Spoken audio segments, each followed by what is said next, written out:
मारूफ और सीनियर अदाकार नबील जफर ने इंकशाफ किया है कि माजी में एक बार जब फोटोशूट के लिए वो औरत बने तो उन्हें देखकर आसपास मोटरसाइकिल सवार लड़के जमा हो गए। अपने एक हालिया इंटरव्यू में उन्होंने बताया कि उनका असल नाम नदीम जफर है और जब उनकी पहली फिल्म रिलीज हुई तो वो बुरे तरीके से फ्लॉप हो गई, जिस पर उन्हें नाम तब्दील करने का मशवरा दिया गया।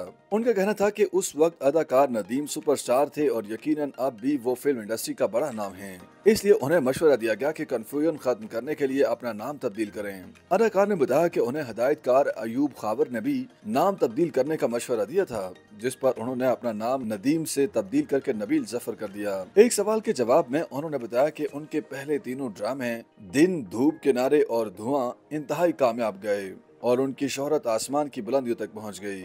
माजी का किस्सा बयान करते हुए उन्होंने बताया कि जब धुआं ड्रामा कामयाब हुआ तो वो पंजाब के दारुल हुकूमत लाहौर में एक स्टूडियो नुमा घर में रहते थे, जहां उनके हमरा कॉमेडियन नसीम विकी भी रहते थे।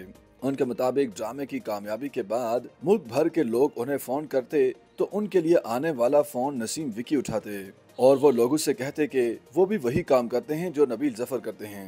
प्रोग्राम के एक सेगमेंट में उन्होंने कहा कि अगर उन्हें बुलबुले के अदाकारों को बेहतरीन अदाकार का अवार्ड देने का मौका मिले तो वो पहला अवार्ड हिना दिलपजीर, दूसरा महमूद असलम जबकि तीसरा आयशा उमर और खुद को देंगे। नबील जफर के मुताबिक उन्हें ऐसा लगता है कि बुलबुले में हिना दिलपजीर का किरदार मोमो उनके लिए ही लिखा गया था और उनके बजाय कोई दूसरा वो किरदार अदा नहीं कर सकता।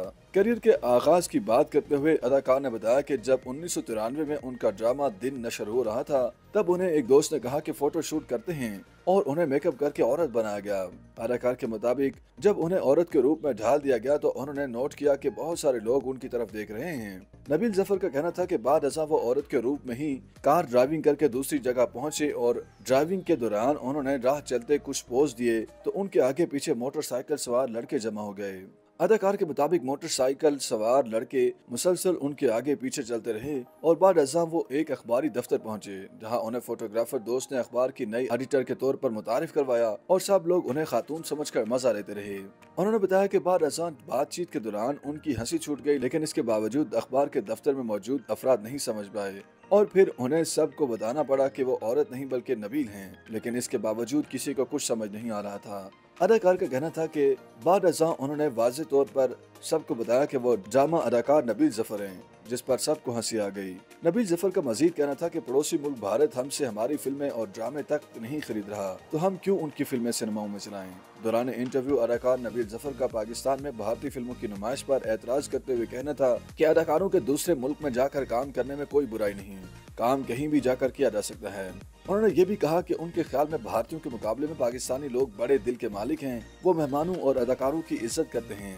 नबील जफर का कहना था कि पाकिस्तान में अगर भारत का या किसी और मुल्क का अदाकार आता है तो वो शॉपिंग करने निकलता है तो दुकानदार उनसे पैसे तक नहीं लेते।